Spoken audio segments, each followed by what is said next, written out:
Hi Pom Pom fam, welcome back to the Pom Pom Bros channel. Today's video is going to be super exciting because we'll literally be showing you what we fed the boys in the past week, which will include all the different fruits that they eat as well as the different raw meats. As of recording this video, the boys' eating rotation consists of 3 fruit days, 1 meat day, and a fast day. The past videos explain the benefit of each day of the rotation, and I'll have a shorter version of why I'm feeding the rotational mono feeding diet here as well. Guys, remember to watch the full video because I did put in some tips and tools throughout the video to make this super easy, simple, and understandable for you. Without further ado, let's just hop into the video. Here's the first tip for feeding on fruit days. This graphic shows you what fruits are safe to combine and which ones should not be mixed together. As you can see, sweet fruits should not be mixed with acidic fruits because it will most likely result in stomach upset. Sweet and acidic fruits can be mixed with subacidic fruits, while melons should not be mixed with anything except for other melons due to it being a super water content fruit, which digests fairly quickly compared to other fruits. Guys, take a screenshot of this image and safely mix your fruits for your dogs. This is the first day of the rotation, which is a fruit day. They're eating 3/4 of a watermelon between 4 of them, and I'm not mixing it with anything else. This was the first fruit they were willing to eat and is super hydrating. I'd also like to mention that feeding time varies each day. I don't always feed them at a specific time. I do like to have several hours between each meal because it lets the body rest and repair internally as well. Their dinner includes baked purple yam, cooked quinoa, and dates. I'd have to say that dinner is probably their favorite meal. They love purple yam because it's sweet and dense, which helps them feel satiated. And I prefer to do mono meals, which means just 1 ingredient per meal. However, I'll mix foods together when I need to use them up. It's the second fruit day, and for breakfast they'll be having watermelon mixed with yellow Korean melon. You can mix melons together and your dog should be fine. Experiment with different fruits and see what your dogs enjoy eating because each dog is different and they'll each have their own preferences. Here, my dogs favor the watermelon over the Korean melon, but they end up finishing everything anyways. Second fruit day is baked purple yam, cooked quinoa, and dates, so the same dinner as yesterday. The nice thing is you can make extra batches and meal prep easily if you want to. It's so quick and easy. I'm just using yesterday's leftover right here. Oh, and on a side note, do not use normal white potatoes because it's super starchy and it can be difficult for your dogs to digest. I'd go for the purple yam and sweet potato to be on the safe side. Third fruit day breakfast is mango. Look how yummy and sweet they are. Talking about sweet, you really need to make sure the fruits are super ripe so it's safe for your dogs to eat. I love mono meals because it'll be super easy on your dog's digestion, so meals like this are perfect. Sometimes they like mango, sometimes they don't. It's really a hit or miss. But this time they really surprised me because they totally demolished it. Good job, boys! Proud of you! Also, do not be concerned if they decide to sow fast and not eat their meal. It's normal and their body knows that has enough fuel reserve without eating a meal or two. We should really appreciate the infinite wisdom that the body has. Fasting allows the body to rapidly expel toxins within the body, so honestly, we should just celebrate. Finally, it's dinner time. This meal consists of sweet potato alone. Another favorite mono meals because it's super simple, easy, and delicious. Sweet potato is loved by dogs universally. Once it is cooked or baked, the complex carbohydrates are then broken down into simple carbohydrates, which resembles a ripe fruit. Sweet potatoes are safe for dogs, and you may also notice later as you go a longer period of time with this diet that your dog may prefer just raw fruits because their digestive tract is healthy and healed. Guys, here's another graphic showing you the estimated transit time of different food types. As you can see, melons and cucumbers take about 4 to 6 hours. Other fruits and cooked plants take about 8 to 12 hours. And meat, bones, and organs take about 24 to 36 hours. That's why a fasting day after a meat day is important. Guys, take a screenshot and refer to this when you need it. And finally, it is here, the most yummy day of the rotation, which is meat day. They're going to be having quail for breakfast. The quail also include bones as well, and I prefer whole prey, which I will get soon, and rotate different proteins for them. Currently, they rotate between quail, rabbit, and Cornish hen. You don't have to rotate a lot, but personally, I just enjoy it because it's fun to watch them eat.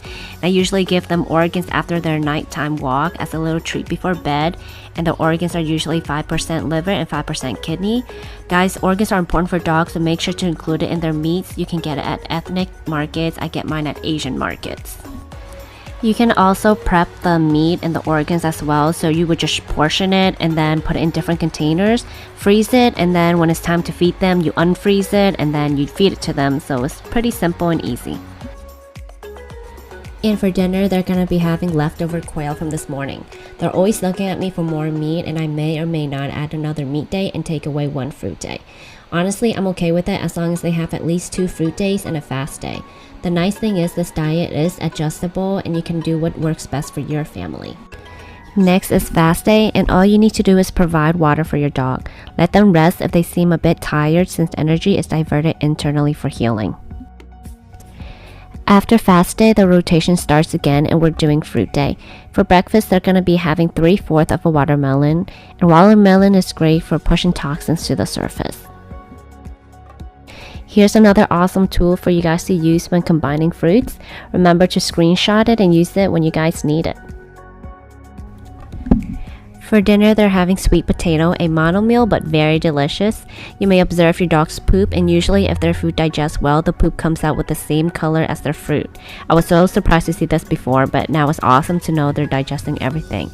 Weird, but just a heads up.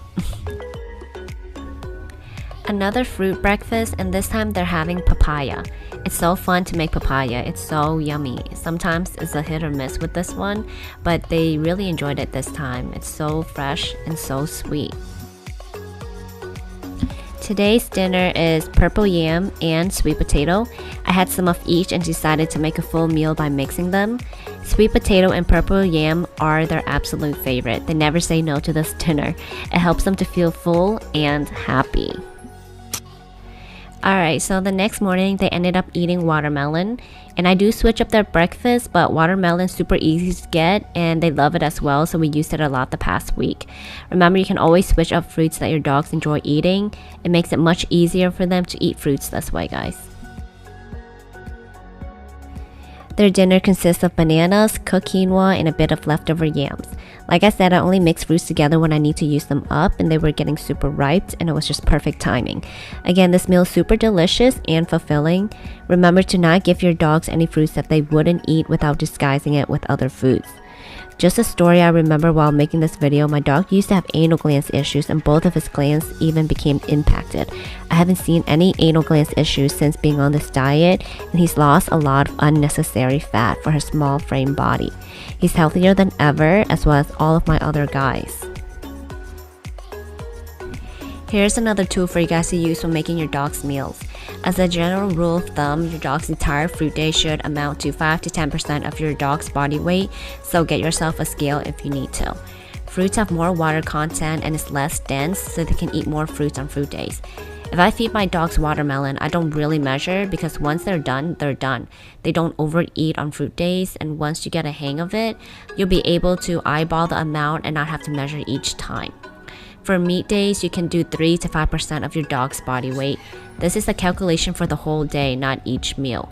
Meat is more dense and it requires the body a lot of energy to digest. Remember to include secreting organs such as liver, kidney, brain, etc. I usually do liver and kidney just because it's easier to get. This diet isn't complicated. It's simple and easy to incorporate into your dog's life and your life as well. Once again, it is finally meat day and I love how excited they get. This time they're eating rabbit, and you can get rabbit at ethnic markets. I got mine at a Korean market and it is a little pricier than Cornish hen, but my dogs love it and I love to feed it to them. And rotating protein is literally so fun for me and very delicious for them, of course. So it's a win-win for all of us.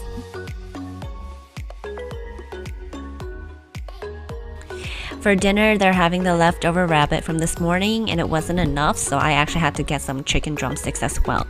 Rabbit is great for big dogs and small dogs. My Pomeranian is 6 pounds, and he can easily break down the rabbit's bone and digest it really well. I'd say rabbit, quail, and Cornish hens are great for small dogs, and I'm exploring more options, specifically whole prey, so all the feathers, fur, or scales will be attached, as well as the organs. So it basically comes as a complete package. And I like to rotate some of the whole prey into their meat days, so I'll update you guys when I do. I really like feeding rabbits because they have far less fat than Cornish hens, which means it takes less time to prepare. And remember to remove the fat and the skin from farm-raised meat because they usually contain a lot of fat due to what they're fed and how they are raised. Toxins are stored in the skin and the fat, as I've stated in my other videos, and we want to remove as much as we can. This is a chart that I made to show you guys what I fed the Pom-Pom Bros in the past week on their rotational model feeding diet. All the fruits and the raw meat that they enjoyed. So I hope you guys had a great time watching, and I had so much fun making this video. If you've learned anything, please comment it below.